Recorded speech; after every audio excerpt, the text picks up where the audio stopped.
le coût de l'essence continue de monter. Ça devient juste encore plus écrasant pour la majorité des gens. S'il y avait pas juste l'essence, mais il y a la nourriture, il y a tout, hein, ça fait que... Le conflit au Moyen-Orient persiste et fait grimper les prix. En pleine surchauffe, la Régie de l'énergie du Québec met en ligne un nouvel outil pour les consommateurs.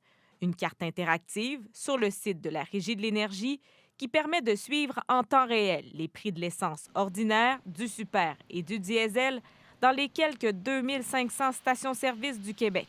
À chaque fois que le prix change, le commerçant doit aviser la régie d'énergie. Donc, simple, simple à utiliser et surtout utile, d'autant plus dans un contexte de flambée des prix. L'objectif, informer les consommateurs sur les différentes variations de prix et créer une meilleure compétition entre les différentes bannières. CAA voit cet outil d'un bon œil. Pour le consommateur, de pouvoir magasiner géographiquement son essence avec des points sur une carte, c'est très visuel.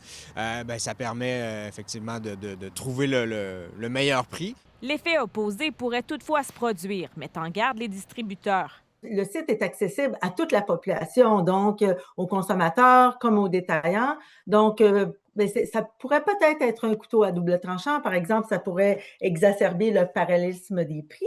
Mais dans le contexte de la guerre en Iran, magasiner son essence reste un défi.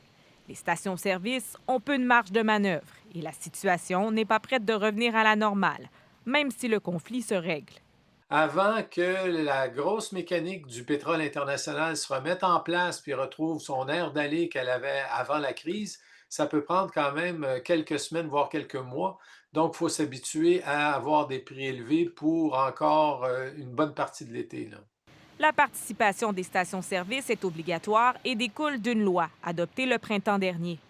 En cas de manquement, elles sont passibles d'amendes oscillant entre 1 000 et 4 000 selon le cas. Ici Marie-Pierre Mercier, Radio-Canada, Québec.